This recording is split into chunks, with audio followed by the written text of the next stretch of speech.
Hi everybody, Ellen here. Today I come to you guys with my June wrap up.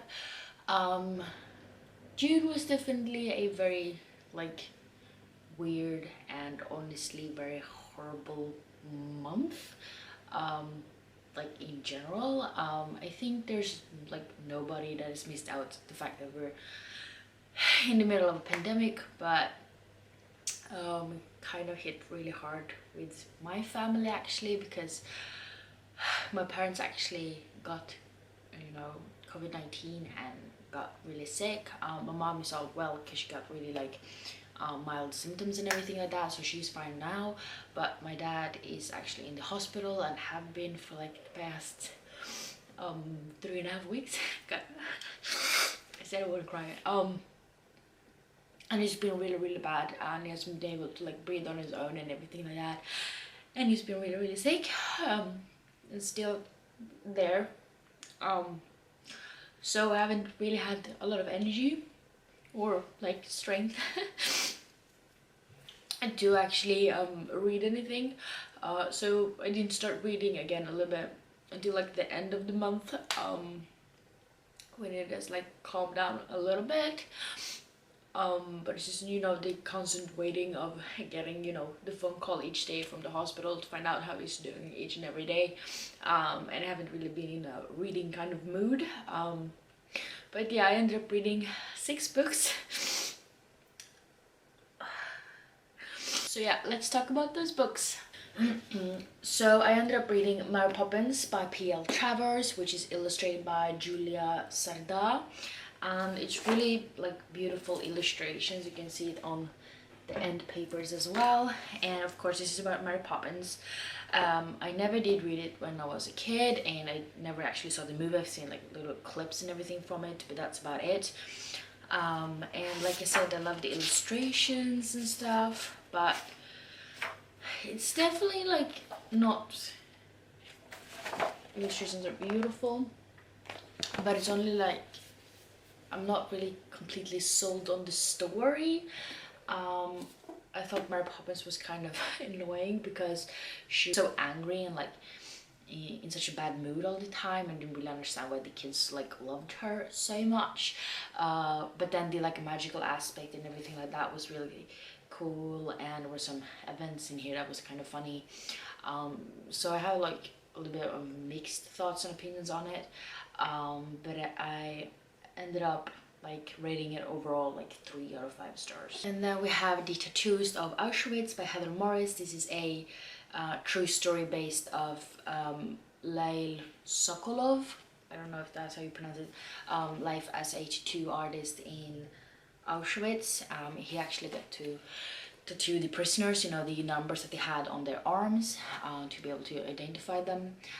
This is just a story of how he managed to survive in the concentration camp and his work and everything like that, and how he met Gita, the girl he fell in love with while in this camp. And it was really heartfelt and really disturbing events that you get to read about. And I mean, everybody knows this horrible part of the history, but yeah, it was an interesting take on it all, and how he saved a lot of people by smuggling food and stuff like that. But yeah, it was a really good and interesting read, and I ended up giving this book 4.5 out of 5 stars. And then we have The Dark Prophecy by Rick Riordan, and this is the second book in the Trials of Apollo series.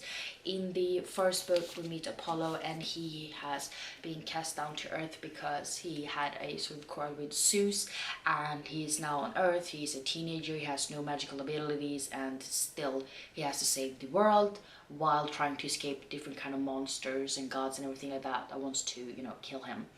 And I really enjoyed this one. It's definitely not one of my favorite Rick Riordan series, but it's still very entertaining. And even though I took such a long break between book 1 and 2, I still caught up pretty good just from reading the second book.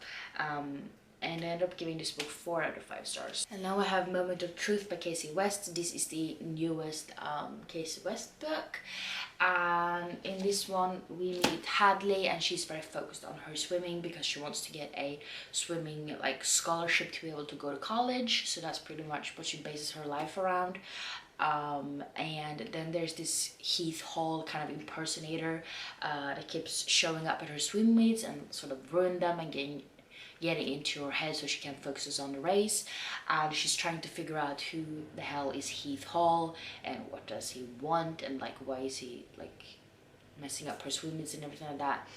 And this has kind of a complicated family dynamic and, you know, horrible events that took place like before Hadley was even born, and just, you know, trying to find a place within the family and also trying to find the important things besides swimming and everything like that. I really did enjoy it. It was great friendships, and the love interest was really good as well, and sort of the mystery aspect of who was Heath Hall and everything like that. So I really enjoyed it, and it was really quick read, just like all of Casey West's books, and I ended up giving this book 4.5 out of 5 stars. And now we have The Ballad of Songbirds and Snakes by Susan Collins. This is sort of a prequel to the Hunger Games series. I know a lot of people have sort of a mixed opinions on this book. It was definitely interesting to be back in the like Hunger Games world again, and you know, all the politics, and this is following President Snow when he was 18 years old. He's like in school and everything like that, and he's one of the mentors for the Hunger Games, and he actually gets to mentor a girl from District 12, Lucy Gray. And you can definitely see how the character of President Snow has some deep set issues, because he's an asshole already in this book, but in the beginning I kind of liked him, and then he just, as the story went on, he went worse and worse, and like people died because of him and shit like that.